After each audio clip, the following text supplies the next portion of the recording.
Here, I want to explore the main component of my suggested digital creation framework, the need to develop a deeper understanding of the power of online creation. Let's get underway. The first important point to make is that it is not as simple as saying online creations always have far-reaching impact, even if, as I have underlined elsewhere, we know that even in a short time frame, content released online can have far-reaching repercussions for ourselves and others. Just as a book can be published and have little impact, so can online content be released or published and gain little traction or attract little attention from the online community, thus ending up relegated to gathering so-called digital dust. However, the point is that online creations have the potential to have impact far beyond that we could ever imagine for the book or other offline media. A book takes time to bring together, to write and edit.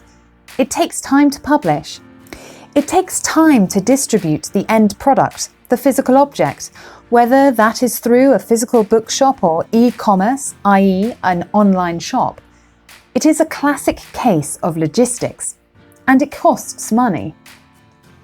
I have continued with the book example to make a strong contrast with the power, impact and implications of online creation. Of course, there are many guises a book can take, and there are ways of creating, publishing and disseminating a book and other forms of physical content quickly and easily. To take a UK example, we can cite the letter sent out by the government in March 2020 to 30 million households to advise on the steps the government was taking and the steps the government hoped individuals would take to contain the spread of the novel coronavirus. Online creations have the power to overcome the key resource limitations of physical publications, time and money, and the issue of logistics. To take the UK government letter again, the rush to communicate in physical print cost UK taxpayers £5.8 million. Online creations take time, and there's always money involved. I will explore this more elsewhere. The possibility of reaching 30 million households, or at least a large proportion of them, need not, however, cost nearly £6 million. It is astounding to think, to take Europe for example, that over 50% of the population within Europe are regular social media users. Writing in 1995 about the possibilities afforded by the web to communicate, Michael Halban envisioned a future in which virtually you live next door to every other netizen in the world. Geography and time are no longer boundaries.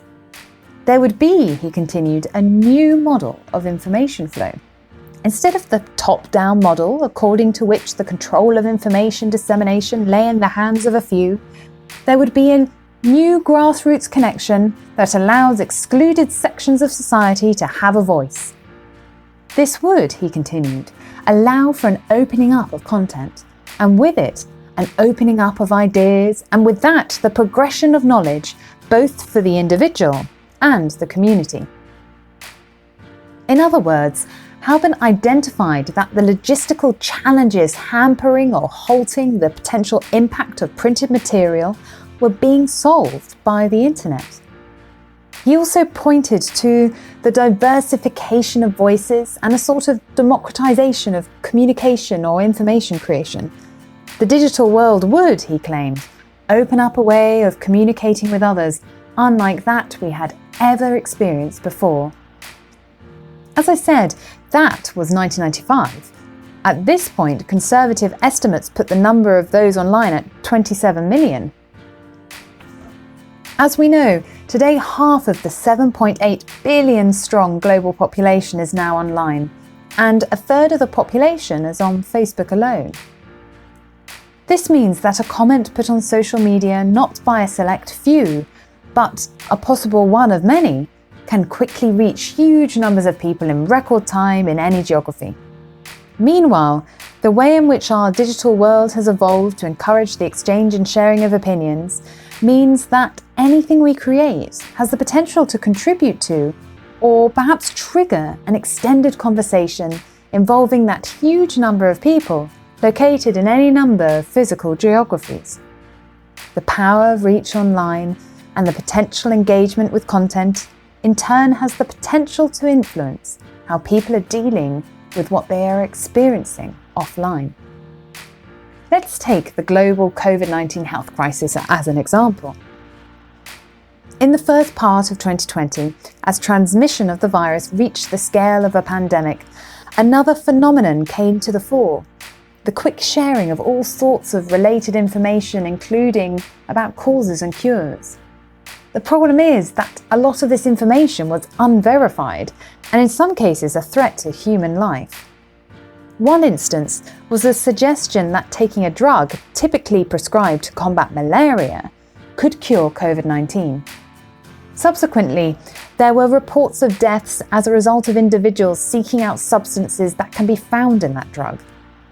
If we trace one example of how this idea spread, through a daily White House press conference given by President Trump, we can see how communication of ideas offline, then shared online, as well as, of course, through other media, TV and radio, then came back to impact life offline. In other words, we have here a clear example of the interconnectedness of our online and offline worlds and the continuing cycle of information and ideas between them. We also have an example of how the involvement of influential figures, in this case, a politician, a leader, raises the impact of content. Little surprise really, given it is now possible to have a career, and a very lucrative one at that, as a social media influencer. In this example then, we start to scratch beneath the surface of the power of creation online. To take another example of the power of creation online, we can point to global politics and the spend of politicians on advertisements, another form of online creation, on social media. It is difficult in this instance not to come back again to the US example. The spend on political advertisements has been huge. According to the UK-based newspaper The Guardian, the Trump 2020 campaign spend during 2019 on Facebook ads alone amounted to nearly $20 million. The reason advertising on social media platforms is a profitable business is because of the power of reach online. And, to nod again here to the value we bring to platforms we seemingly use for free, the power of these platforms to use information collected about each of us to target advertisements, particularly those linked to political campaigns. There are a huge number of examples we could offer here to evidence the impact of creation online, both the good and the bad. We could think about the power of Wikipedia and the power of many individuals coming together to create for the greater good, coming together to create a space online where we can at least go to start to get our bearings in a new subject area and find references to follow up. We could think about the recent coming together of individuals and companies online under the Stop Hate for Profit initiative, an initiative seeking to put Facebook under pressure and change its policies regarding the publication and promotion of content on its platform. We could also think about the way in which infiltration of social media platforms by Russian agencies and the efforts to blur the boundaries between fact and fiction for political ends paved the way for the Russian annexation of the Crimea in 2014, as is explored by Pomerantsev in his compelling book, This Is Not Propaganda. These are high-level examples involving global figures and states. But we should not lose sight of how our online ecosystem provides the perfect conditions for the potentially huge impact of our individual creations, or, to further clarify what we mean by online content, as has been indicated by the examples here, put simply, anything that seeks to communicate our ideas to others. The power of creation online, bound up as it is with the ecosystem that allows for this, is therefore something we must think about deeply and seriously if we are to create as netizens.